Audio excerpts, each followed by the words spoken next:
IIC computer education centre Sadalpur Tally online classes में आप सभी का हार्दिक अभिनंदन है। जैसे कि आज की क्लास में अपन वाउचर का यूज़ करना, यानी कि आज जो वाउचर करेंगे फिर से यूज रिसिप्ट वाउचर। तो पिछली वीडियो में आपको रिसिप्ट वाउचर में कैपिटल लगाना बताया था, यानी कि पूंजी लगाना।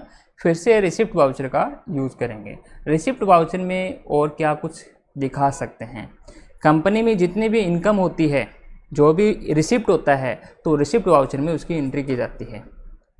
जो भी एक इनकम होती है उसको रिसिप्ट वाउचर में रिकॉर्ड किया जाता है। तो रिसिप्ट वाउचर पहले ऑन कर लेते हैं। वाउचर में एंट्री करने के लिए आपको अकाउंटिंग वाउचर का यूज किया जाता है। तो अकाउंटिंग वाउचर में चलते हैं। एरो की से नीचे आना है। अकाउंटिंग वाउचर में जाके यहाँ पर जो अभी वाउचर ऑन है वो रिसिप्ट वाउचर ऑन है।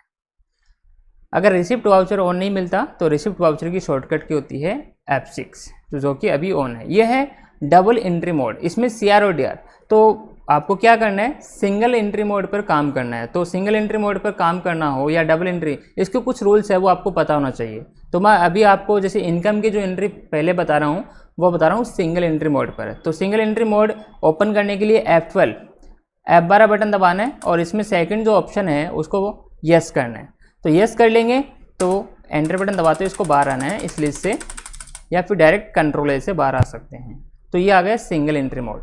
डबल एंट्री मोड में CR और DR, CR और DR के हिसाब से एंट्री वही कर सकता है जो मैंने पिछली वीडियो में कुछ रूल्स बताए थे, ठीक है ना। तो यहाँ पर सिंगल एंट्री मोड में काम करेंगे, ना कि डबल एंट्री मोड पर।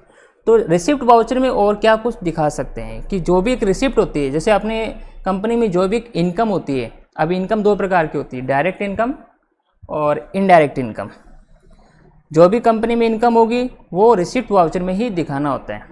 अभी डायरेक्ट इनकम और इनडायरेक्ट इनकम कौन कौन सी होती है। डायरेक्ट इनकम जो सेल से रिलेटेड होती है, और इनडायरेक्ट इनकम जैसे मान लीजिए कि अपन को बैंक से ब्याज प्राप्त हो गया, डिस्काउंट के मिल गए, कमीशन के मिल गए, ये एक इनडायरेक्ट इनकम होती है। इनकम होगी तो कंपनी में क्या आएंगे, पैसे आएंगे। तो पहले तो साथ में ये चेक कर लेते हैं कि कंपनी में फ़िलहाल पैसे हैं कितने। तो एस्केप की से बैक आना है। तो जो भी टोटल बैलेंस है वो कितना है आपके पास, तो वो किस में दिखाएगा, बैलेंस शीट में। पूरी डिटेल देखनी हो तो डिटेल देखने के लिए L1 बटन प्रेस करना होगा।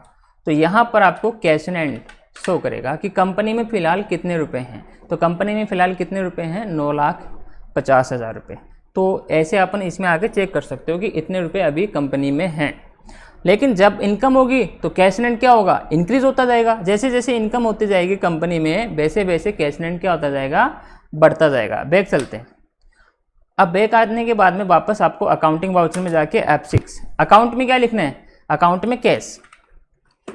यहाँ पर इनकम का नाम आएगा, अकाउंट में हमेशा क्या आएगा, कैश आएगा, ध्यान रखना। रिसिप्ट हो रहा है, अगर आपको रिसिप्ट डायरेक्ट हो रहा है, कैश प्राप्त हो रहा है, तब तो कैश। अगर ये रिसिप्ट बैंक में आ रहा है तो यहाँ पर बैंक का नाम आएगा, ये ध्यान रखना, ठीक है। अगर आपको इनकम जो भी, जैसे किसी से पैसे प्राप्त हो गए वो डायरेक्ट बैंक में जा रहे हैं, तब तो यहाँ पर बैंक का नाम आएगा। अगर आपको कैश मिल रहा है तो यहाँ पर कैश लिखना होगा, ठीक है। और यहाँ पर इनकम का नाम, जैसे मान लीजिए इनडायरेक्ट इनकम, जैसे सेल से रिलेटेड, जैसे सब्सिडी ऑन सेल्स होती है, स्कीम ऑन सेल्स होती है, रेट डिफरेंस होती है। कोई भी लेजर बनाना भूल जाते हैं तो उसको डायरेक्ट अपन बना सकते हैं। तो डायरेक्ट लेजर बनाने के लिए Alt+C बटन। तो यहाँ पर मैंने लिख दिया जैसे सब्सिडी ऑन। अगर ये लेजर बना होगा तब तो इसको वापस नहीं बना सकते हैं। जैसे मैं ट्राई करता हूँ, जैसे सब्सिडी ऑन सेल्स। अब देखो यहाँ पर एक मैसेज शो कर दिया, name already exits, enter a different name.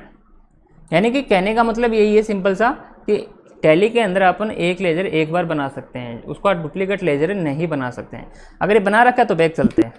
तो यहाँ पर मैं डायरेक्ट टाइप कर देता हूँ सब्सिडी ऑन सेल्स, आ गया। अगर नहीं होता तो Alt+C से बना सकते थे, तो ये डायरेक्ट आ रहा है। सब्सिडी ऑन सेल्स के कितने रुपए प्राप्त हुए वो इसमें आप टाइप कर सकते हो, यानी कि अकाउंट में कैश और यहाँ पर सब्सिडी ऑन सेल्स में डायरेक्ट यहाँ पर कितने रुपए प्राप्त किए, जैसे 5,000 रुपये, एक्सेप्ट। यहाँ पर नरेशन क्या बनेंगे, being subsidy on sales receipt, यानी कि सेल्स रिसिप्ट। तो यहाँ पर नरेशन टाइप कर सकते हो, अदरवाइज इसको छोड़ भी सकते हो। तो ये एंट्री इनकम की हो गई। इसका इफेक्ट कहाँ पड़ेगा, तो मैंने बताया था पिछली वीडियो में कि इनकम और खर्चे, इनकम और खर्चे की एंट्री की है तो वो प्रॉफिट एंड लॉस अकाउंट में शो करता है। तो ये इनकम है तो वो कहाँ शो करेगा, प्रॉफिट एंड लॉस अकाउंट में। अब पहले तो बैलेंस शीट चेक कर लेते हैं कि वो इनकम हुई तो पैसे आए नहीं आए। तो बैलेंस शीट में चलते हैं L1। तो यहाँ पर कैश एंड देखो, कंपनी में पहले 9,50,000 रुपये थे, अब 9,55,000 हो चुके हैं, यानी कि 5,000 इंक्रीज हो चुके हैं। अब इनकम कौन सी हुई वो देखने के लिए प्रॉफिट एंड लॉस अकाउंट में जाना होगा। एंटर बटन दबा दो, L tab 1।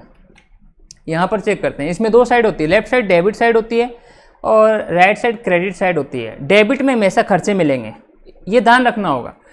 Profit and loss account में दो साइड होती है, लेफ्ट में DR और राइट में CR। डेबिट में हमेशा खर्चे मिलेंगे, क्रेडिट में हमेशा इनकम मिलेगी। तो क्रेडिट में देखो इनकम, डायरेक्ट इनकम हुई थी, कौन सी थी वो? सब्सिडी ऑन सेल्स, जैसे 5,000 रुपये, ये था, इसमें 5,000 रुपये यहाँ शो कर देगा। वापस बैक चलते हैं, जैसे इनकम की ओर एंट्रियाँ करते हैं। अकाउंटिंग वाउचर, F6 बटन दबा दो, अकाउंट में फिर से लिखते हैं कैश। जैसे इसमें अब मैंने टाइप कर दिया, जैसे स्कीम ऑन सेल्स के रुपये प्राप्त किए, कितने रुपए? जैसे मान लीजिए 6,000 रुपये, एक्सेप्ट कर लेते हैं। उसके बाद में जैसे अकाउंट में फिर से कैश लिख दिया, फिर से कोई इनकम हो गई डायरेक्ट, जैसे रेट डिफरेंस, इसका लेजर नहीं है तो LC, तो यहाँ पर लिख दिया मैंने रेट डिफरेंस। तो यहाँ पर लेजर आपको इसमें टाइप करना होगा। तो ये डायरेक्ट इनकम होती है। रेट डिफरेंस क्या होती है? Direct income. तो ग्रुप रहेगा इसका डायरेक्ट इनकम, एक्सेप्ट कर लेते हैं। डायरेक्ट इनकम में रेट डिफरेंस के कितने रुपए प्राप्त किए? जैसे 6,000 रुपये, एक्सेप्ट। अब देखना हो, बैक चलते हैं। इनकम है तो ये कहाँ शो करेगा? Profit and loss. पूरी डिटेल में देखना हो तो Alt F1। ये देखो डायरेक्ट इनकम कौन कौन सी है, वो इनकम वो क्रेडिट में मिलेगी, ये ध्यान रखना। जैसे डायरेक्ट इनकम कौन कौन सी है, अभी यार जैसे रेट डिफरेंस के 6,000, इसके 6,000, सब्सिडी ऑन सेल्स के 5,000, तीनों के मिला के कितने हो गए? 17,000 इनकम हो गए। तो ये 17,000 कहाँ जाके रिकॉर्ड हो जाएगा? अपने बैलेंस शीट में, कैश इन हैंड में। अब देखो नेट प्रॉफिट, पूरा कंपनी को प्रॉफिट हो रहा है। प्रॉफिट क्यों हो रहा है? क्योंकि अभी इनकम हुई है अपनी कंपनी में, खर्चा तो हुआ ही नहीं है। तो जैसे खर्चा होगा तो ये लेस होता जाएगा। अभी इनकम की एंट्री बता रहा हूँ। वैसे अब क्या करेंगे? इनडायरेक्ट इनकम की एंट्री। वापस बैक चलते हैं, अकाउंटिंग वाउचर में जाके F6 अकाउंट में क्या लिखना है। जैसे इनडायरेक्ट इनकम कौन कौन सी होती है? बैंक से ब्याज प्राप्त हो गया, डिस्काउंट मिल गया, कमीशन मिला, ये कि इनडायरेक्ट इनकम। नहीं बना रखा तो डायरेक्ट Alt C बटन दबाओ। जैसे यहाँ पर मैंने लिख दिया बैंक इंटरेस्ट, शॉर्ट में लिख रहा हूँ बैंक इंटरेस्ट, जैसे बैंक इंटरेस्ट रिसिप्ट शॉर्ट में। अभी इनडायरेक्ट इनकम है तो यहाँ पर ग्रुप कौन सा आ जाएगा? Indirect income, except. कितने रुपए प्राप्त किए? जैसे इसके, जैसे 6500 रुपये प्राप्त किए ब्याज के, एक्सेप्ट कर लेते हैं। फिर से अकाउंट में कैश लिख दिया। उसके बाद में मैंने यहाँ पर लिख दिया जैसे सेकंड, जैसे इनडायरेक्ट इनकम, डिस्काउंट के मिल गई, डिस्काउंट रिसीव्ड हुआ, Alt C। तो यहाँ पर जैसे मैंने बनाया जिसके डिस्काउंट रिसिप्ट, ये बना हुआ है। बना हो तो बनाने की आवश्यकता नहीं है, बस डायरेक्ट यहाँ पर लिखो डिस्काउंट रिसिप्ट। इसके कितने रुपए प्राप्त किया आपने डिस्काउंट के? जैसे 400 रुपये। अब चेक करते हैं प्रॉफिट एंड लॉस। अब डायरेक्ट इनकम टोटल 17,000 थी, इनडायरेक्ट इनकम 2 थी, bank interest receipt, discount receipt. तो दोनों की मिला के कितने हो गए? 6,900 रुपये। तो डायरेक्ट और इनडायरेक्ट की मिलाते हैं तो टोटल यहाँ पर नेट प्रॉफिट दिखा देगा आपको। नेट प्रॉफिट कितना आ गया टोटल? 23,900 रुपये। तो कंपनी प्रॉफिट में। अब ये 23,900 रुपये है ना, इनकम हुई है, पैसे आए तो यहाँ पर ऐड हो जाएंगे जाके, ठीक है। बैलेंस शीट में भी दिखा देगा वो प्रॉफिट एंड लॉस अकाउंट से कितना प्रॉफिट आया है। तो वो प्रॉफिट कितना है? 23,900। तो यहाँ पर ऐड हो जाएगा वो कैश नहीं, क्योंकि इनकम हुई तो पैसे आए हैं अपने पास।